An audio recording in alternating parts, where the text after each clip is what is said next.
जय हिंद, नमस्कार साथियों, स्वागत है आप सभी लोगों का हमारे एक और नए वीडियो में। और आज की इस वीडियो में आप लोगों के लिए लेकर के आ चुका हूं रीजनिंग के मजेदार चैप्टर क्लासिफिकेशन से 10 क्वेश्चन। जी हाँ दोस्तों, यहाँ पे आप लोग को देखने को जो मिलने वाले हैं वर्गीकरण से 10 क्वेश्चन। 10 में से अगर आप लोग का 9 करेक्ट हो जाता है तो समझ जाइए कि आप लोग वर्गीकरण में परफेक्ट है।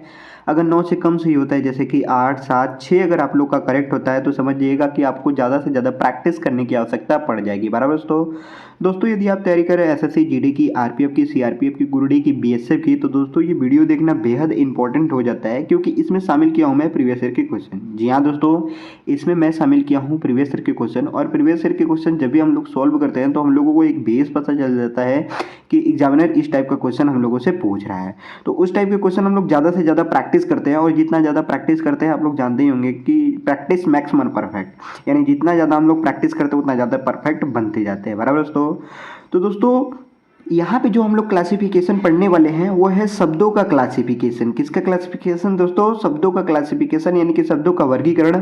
शब्दों का वर्गीकरण मैंने 2 पार्ट ऑलरेडी बना रखा है।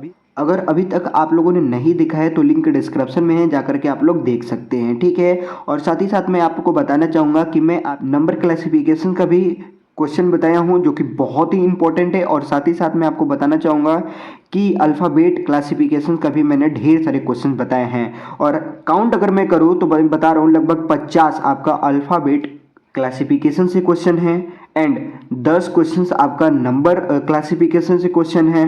और आगे आपका जो इससे पहले वाला था वीडियो, उसमें आपका शब्दों का वर्गीकरण से क्वेश्चन था, और उसके बाद भी आपका शब्दों का वर्गीकरण था। ये है दोस्तों पार्ट 9, ये है पार्ट 9। और इस पार्ट 9 में भी शब्दों का वर्गीकरण मैं लेकर के आया हूँ 10 क्वेश्चन।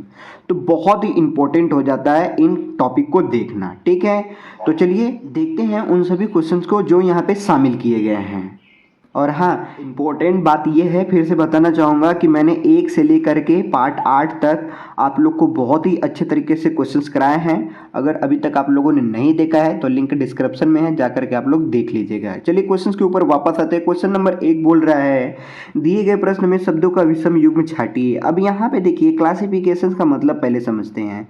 क्लासिफिकेशन का मतलब मैंने सब में बताया है, पार्ट 1 से लेकर के पार्ट 8 तक में भी बताया है, ठीक है, कि क्लासिफिकेशन का मतलब क्या होता है। देखिए, क्लासिफिकेशन का मतलब होता है वर्गीकरण। क्या होता है दोस्तों? वर्गीकरण।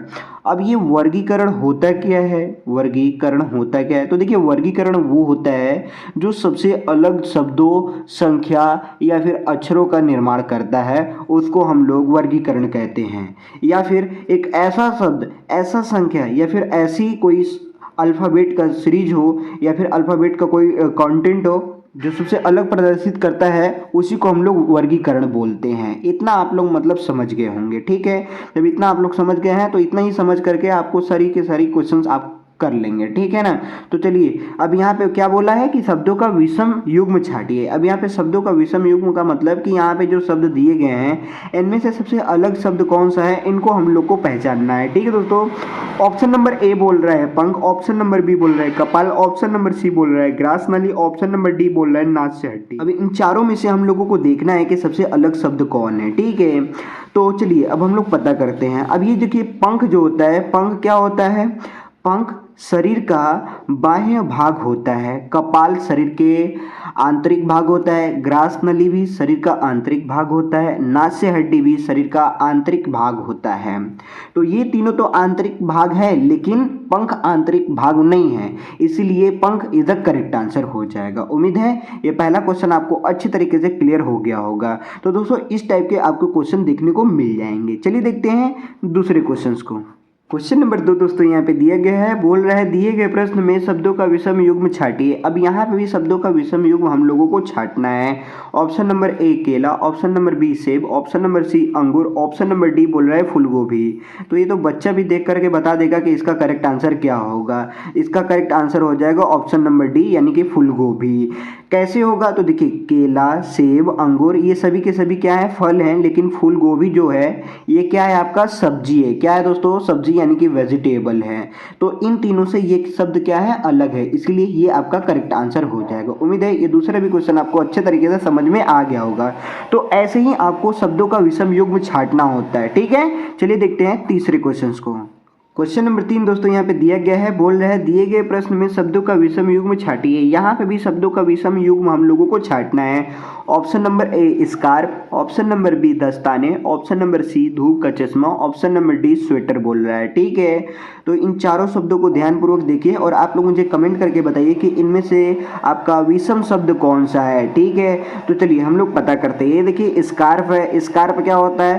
पहनने वाला कपड़ा होता है। ठीक है, कपड़ा या फिर जो भी कह सकते हैं, जो ठंडी के दिनों में पहनने वाला होता है। ठीक है, दस्ताने क्या होता है? दस्ताने वो भी ठंडी के दिनों में पहनने वाला होता है। स्वेटर क्या होता है? स्वेटर भी आपका ठंडी के दिनों में पहनने वाला होता है। ठीक है, लेकिन जो धूप का चश्मा होता है, धूप का चश्मा क्या होता है? जब कड़क धूप लगती है तभी तो चश्मा लोग लगाते हैं। तो ये कड़क धूप कब होती है? तो गर्मी के दिन में होता है। कब होता है? गर्मी के दिन में होता है। तो इन तीनों शब्दों से ये वाला शब्द क्या है? अलग शब्द का मतलब निकल रहा है। इस शब्द का अलग मतलब निकल रहा है, इसलिए यही आपका करेक्ट आंसर हो जाएगा। उम्मीद है ये तीसरा भी क्वेश्चन आपको अच्छे तरीके से समझ में आ गया होगा। तो इस टाइप से आपके क्वेश्चंस पूछे जा सकते हैं, बस आपको ज़्यादा से ज़्यादा प्रैक्टिस करने होंगे, ज़्यादा से ज़्यादा याद भी करने होंगे। ठीक है, तो चलिए अब हम लोग देखते हैं चौथे क्वेश्चन को। क्वेश्चन नंबर 4 दोस्तों यहाँ पे दिया गया है। क्वेश्चन रीड करने की मुझे कोई आवश्यकता नहीं है, डायरेक्ट मैं ऑप्शन पे आता हूँ। ये देखिए 4 ऑप्शन हैं, इसी में से आपका एक करेक्ट आंसर है, बस इतना आपको समझना है। ठीक है, वो कौन सा करेक्ट आंसर है उसी को आपको ढूंढना है।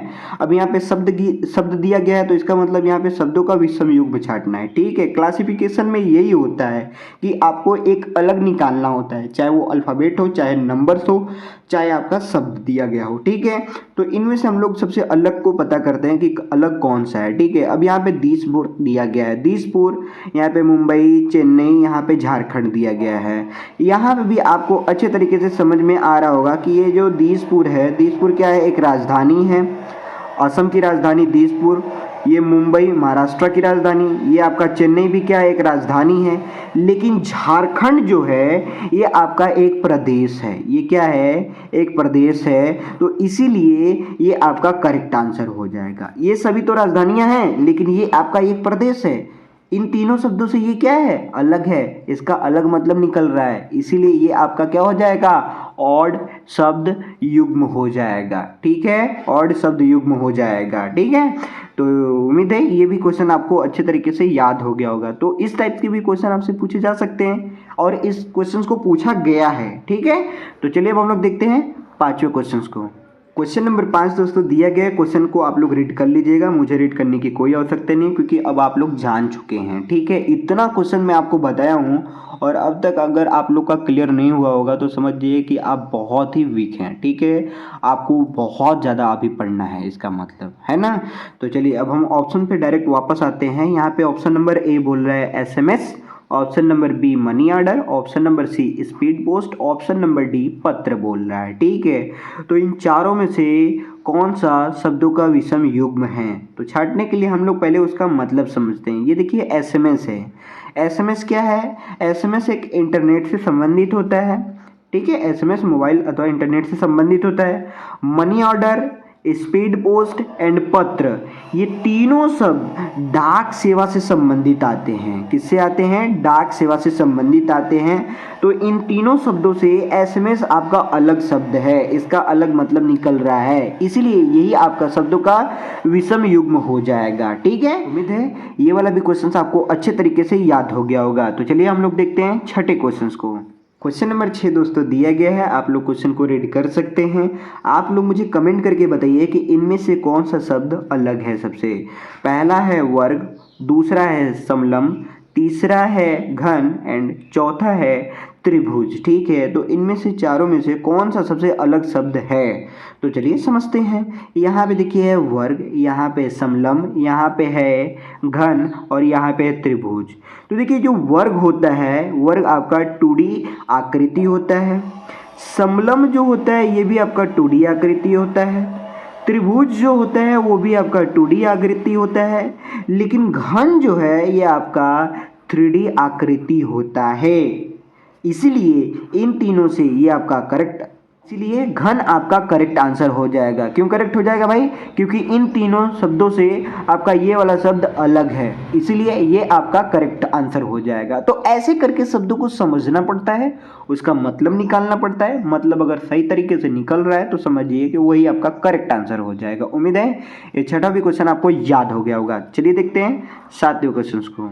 क्वेश्चन नंबर 7 दोस्तों दिया गया है, बोल रहा है दिए गए प्रश्न में शब्दों का विषम युग्म छांटिए। ऑप्शन नंबर ए कागज लुदकी, ऑप्शन नंबर बी फावड़ा खोदना, ऑप्शन नंबर सी बंदूक गोली चलाना, ऑप्शन नंबर डी कलम और लिखना। ठीक है, तो इनमें से आपको बताना है कि कौन सा शब्दों का विषम युग्म है। ये आपके लिए मैं दे रहा हूँ टास्क। इस टास्क को आप लोग मुझे कमेंट करके बताएंगे कि इसका करेक्ट आंसर क्या होने वाला है। देखिए, आपके इतने सारे क्वेश्चन मैंने बताए हैं, अगर इतने में से अगर ये भी आपका करेक्ट नहीं होता है तो समझिए कि आप बहुत ही वीक है, आप सोच नहीं ज़्यादा पा रहे हैं, क्योंकि आपका क्या है, थॉट जो है बहुत ही वीक है ना।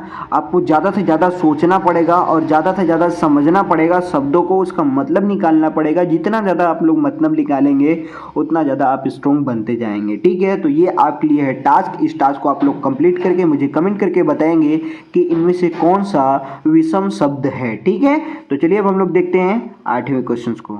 क्वेश्चन नंबर 8 दोस्तों दिया गया है। ऑप्शन नंबर ए बोल रहा है भालू शावक, ऑप्शन नंबर बी बोल रहा है मुर्गी मुर्गा, है ना, मुर्गा मुर्गी बोल रहा है, ऑप्शन नंबर सी बोल रहा है शेर शेरनी, ऑप्शन नंबर डी बोल रहा है भाई और भाभी। ठीक है, इस क्वेश्चन को थोड़ा ध्यानपूर्वक हम लोग समझते हैं। ठीक है, समझेंगे जितना उतना ही हम लोगों के लिए आसान बनते जाएगा ऐसा क्वेश्चन। ठीक है, अब यहाँ पे देखिए भालू और शावक दिया गया है। ठीक है, यहाँ पे मुर्गा और मुर्गी दिया गया है, शेर और शेरनी दिया गया है, भाई और भाभी दिया गया है। ठीक है, तो इससे तो ये समझ में आ रहा है कि ये एक दूसरे में क्या है, संबंध है। किस प्रकार का संबंध है, तो देखिए ये भाई और भाभी का अगर देखें तो ये क्या है, पुल्लिंग और ये स्त्रीलिंग। शेर और शेरनी में अगर हम लोग देखें तो शेर क्या है, पुल्लिंग और शेरनी क्या है, स्त्रीलिंग। मुर्गा और मुर्गी में देखें तो ये क्या है, पुल्लिंग और ये क्या है, स्त्रीलिंग। लेकिन भालू और शावक में अगर हम लोग देखें तो भालू अलग है शावक से, भालू अलग है शावक से। भालू एक जानवर है, शावक भी एक दूसरा जानवर है। ठीक है, और शावक किसको बोलते हैं आप लोग मुझे कमेंट करके बताइएगा।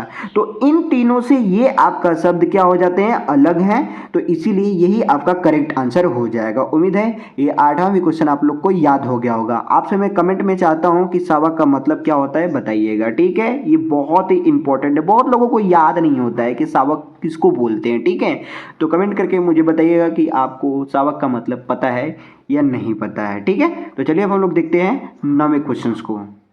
क्वेश्चन नंबर 9 दोस्तों दिया गया है, क्वेश्चन को आप लोग रीड कर सकते हैं। यहाँ पे ऑप्शन नंबर ए बोल रहा है गुड़ और गन्ना, ऑप्शन नंबर बी बोल रहा है धागा यानी कि यार्न बोलते हैं, और यहाँ पे तंतु फाइबर, ऑप्शन नंबर सी बोल रहा है आमलेट और भोजन, ऑप्शन नंबर डी बोल रहा है धातु और अयस्क।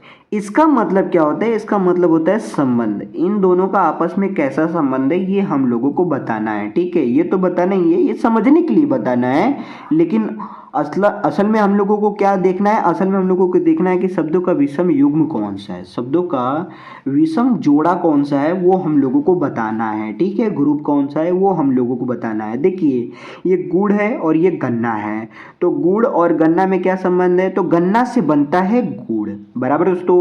तंतु फाइबर से बनता है धागा यानी कि यार्न बनता है। ठीक है, अयस्क से बनता है आपका धातु, लेकिन यहाँ पे भोजन से आमलेट नहीं बनता है और ना ही आमलेट से भोजन बनता है।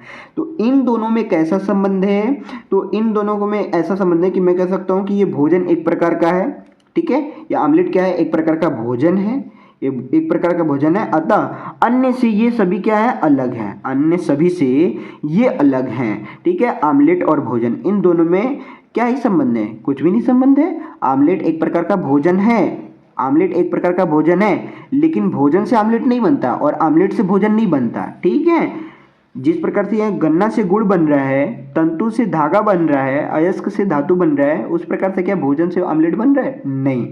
तो इसीलिए इन तीनों से ये वाला क्या हो जाएगा, सबसे अलग हो जाएगा। तो इसीलिए ये आपका करेक्ट आंसर हो जाएगा। उम्मीद है ये 9वां भी क्वेश्चन आप लोग याद कर लिए होंगे। देखिए ये इंपॉर्टेंट क्वेश्चन है, मैं आपको बता देना चाहता हूँ, ये बहुत ही इंपॉर्टेंट क्वेश्चन है। ऐसे क्वेश्चन आपसे 2 बार पूछ चुके हैं, ठीक है, 2 बार एग्जामिनर यही क्वेश्चन आपसे पूछ चुका है, ठीक है। तो इसीलिए ये आपका इंपॉर्टेंट हो जाता है। उम्मीद है ये क्वेश्चन आप लोग अच्छे तरीके से याद कर लिए होंगे। चलिए अब हम लोग देखते हैं 10वें क्वेश्चन को, जो कि है आखिरी क्वेश्चन। क्वेश्चन नंबर 10 दोस्तों दिया गया है। ऑप्शन नंबर ए बोल रहा है Taj Mahal Agra, option number B बोल रहा है इंडिया गेट नई दिल्ली, ऑप्शन नंबर सी बोल रहा है विक्टोरिया स्मारक कोलकाता, ऑप्शन नंबर डी बोल रहा है कोणार्क ओडिशा। तो इनमें से शब्दों का विषम युग्म हम लोगों को छांटना है। तो कैसे छांटेंगे, पहले इसका मतलब समझते हैं। देखिए ताजमहल संबंधित आगरा से, ऐसा ये कह रहा है। इंडिया गेट संबंधित नई दिल्ली से, ऐसा ये कह रहा है। विक्टोरिया स्मारक संबंधित है कोलकाता से, ये ऐसा कह रहा है। कोणार्क संबंधित है उड़ीसा से, ये ऐसा शब्द कह रहा है। तो चलिए मतलब समझते हैं एक बार और अच्छे तरीके से। अब देखिए ताजमहल कहाँ है, तो आगरा में है। इंडिया गेट कहाँ है, नई दिल्ली में है। विक्टोरिया स्मारक कहाँ है, तो कोलकाता में है। लेकिन कोणार्क क्या उड़ीसा में है, कोणार्क क्या उड़ीसा में है, तो नहीं। कोणार्क और उड़ीसा एक असंगत है, क्योंकि कोणार्क उड़ीसा का शहर है, कोणार्क उड़ीसा का शहर है। इसीलिए ये क्या हो जाएंगे, असंगत हो जाएंगे। ये क्या हो जाएंगे, असंगत हो जाएंगे। ये सभी संगत हैं, लेकिन ये क्या है, असंगत है। तो इन तीनों से ये क्या है, अलग है, इसलिए ये आपका करेक्ट आंसर हो जाएगा। उम्मीद है ये आपका अच्छे तरीके से क्वेश्चन करेक्ट हुआ होगा। 10 में से आप लोग का कितना आया है, आप लोग मुझे कमेंट करके जरूर बताइएगा। उम्मीद है ये सभी के सभी आप लोग को प्रश्न अच्छे तरीके से समझ में आए होंगे। अगर आप लोग का किसी भी प्रकार का डाउट होता है तो आप लोग मुझे कमेंट करके जरूर बताइएगा, ठीक है। उम्मीद है ये वीडियो आप लोग को पसंद आया होगा। पसंद आए तो एक लाइक कर देना, चैनल पर नए तो चैनल को सब्सक्राइब कर देना। मिलते हैं ऐसे जबरदस्त कंटेंट के साथ, तब तक के लिए जय हिंद, वंदे मातरम।